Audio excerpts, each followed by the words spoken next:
Pour les gens du pays, c'était quelque chose d'extraordinaire. Pour nous, c'était vraiment le début, quoi. Là, on sortait de l'occupation, elle était un peu derrière nous. Mais enfin, à l'époque, on était en pleine, si j'ose dire, de reconstruction. Donc, de l'énergie, il nous en fallait. On ne se rendait pas compte, quoi. On avait besoin d'électricité à ce moment-là. On participait à ce grand œuvre, si je puis dire.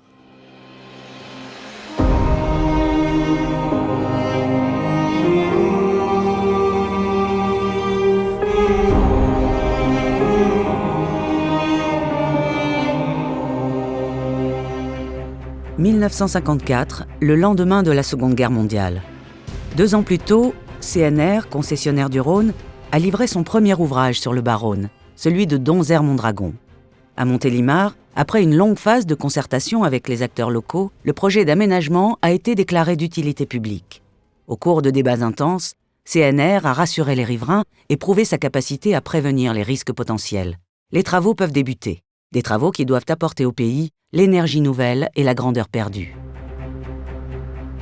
La compagnie, c'était donc bien sûr l'électricité, la navigation et l'agriculture. Disons qu'on était conscient de ce qu'on faisait et que c'était quand même important. On était soudés.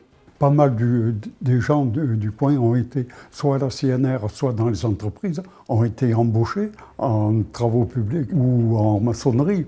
Au plus fort du chantier, ils sont 2500 ouvriers à Montélimar. Les hommes vivent sur place, affrontent les saisons et les intempéries.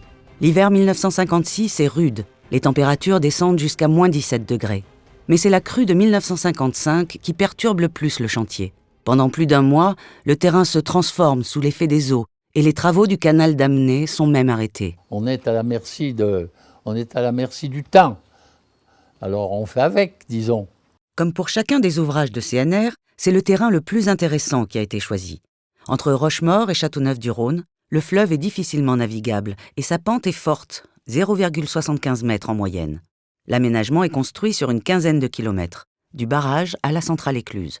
Je crois que c'est surtout en rive droite qu'il y a une digue de retenue qui est assez longue et en rive gauche, elle est un peu plus courte. Ça s'est fait surtout à l'époque, ça se faisait avec des bulldozers. Donc ça roulait à 8 à l'heure. Et c'est à Montélimar qu'on a vu pour la première fois, je pense, sur les chantiers, ce qu'on appelait des scrappers. Disons qu'on a fait nos premières âmes dans Mondragon. Montélimar, on était déjà moins emprunté. Disons que on était plus à notre aise. La construction du barrage débute en janvier 1955. Long de 76 mètres, il compte 6 piles de 30 mètres de hauteur ancrées dans la roche. Mais c'est la construction du canal d'Amné, de 12 km, qui posera aux ingénieurs de CNR de véritables défis. Sur un terrain difficile, les digues doivent parfois atteindre 16 mètres de haut et une faille géologique obligera même à en revoir par endroits toute la conception. Quand on a fait des sondages, on a vu qu'il y avait des sables éoliens au-dessus du gravier. Mais s'ils laissaient ça comme ça, la flotte, elle foutait le camp. Alors, on a fait un mélange de limon argileux et de gravier, et on a enlevé le sable éolien et on l'a remplacé pour que l'eau ne s'infiltre pas à travers, quoi. Après 3 ans de chantier, le 17 octobre 1957, l'aménagement de Montélimar est officiellement inauguré. Un nouveau barrage de retenue donne aujourd'hui naissance à un canal de dérivation à la hauteur de Montélimar. D'une longueur de 14 km, ce canal doublera le Rhône, dont le parcours est à cet endroit particulièrement difficile en raison de sa forte pente.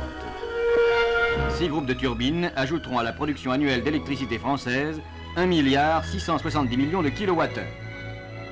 L'aménagement a 60 ans et les équipements le composant sont encore d'origine. Les groupes de production avec les turbines, les alternateurs, les portes d'écluse, les vannes de barrage. Alors le matériel à l'époque avait été pensé sûrement avec une marge de sécurité énorme et avec juste un petit peu d'entretien, on arrive à le maintenir en parfait état de fonctionnement.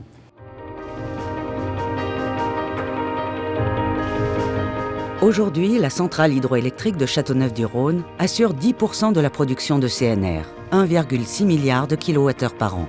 Mais l'importance du site de Montélimar va bien au-delà. Au fil des années, il a accueilli des parcs éoliens et photovoltaïques, une petite centrale hydroélectrique et une passe à poissons. C'est aussi depuis ce site que toutes les écluses du Bas-Rhône sont pilotées par le Centre de gestion de la navigation. Le CGN remplace les éclusiers, donc les miradors maintenant sont vides en temps normal. Ce sont des personnes, le personnel du CGN qui pilote à distance via des caméras, un réseau de caméras qui est centralisé vraiment au niveau du CGN sur le site de Châteauneuf.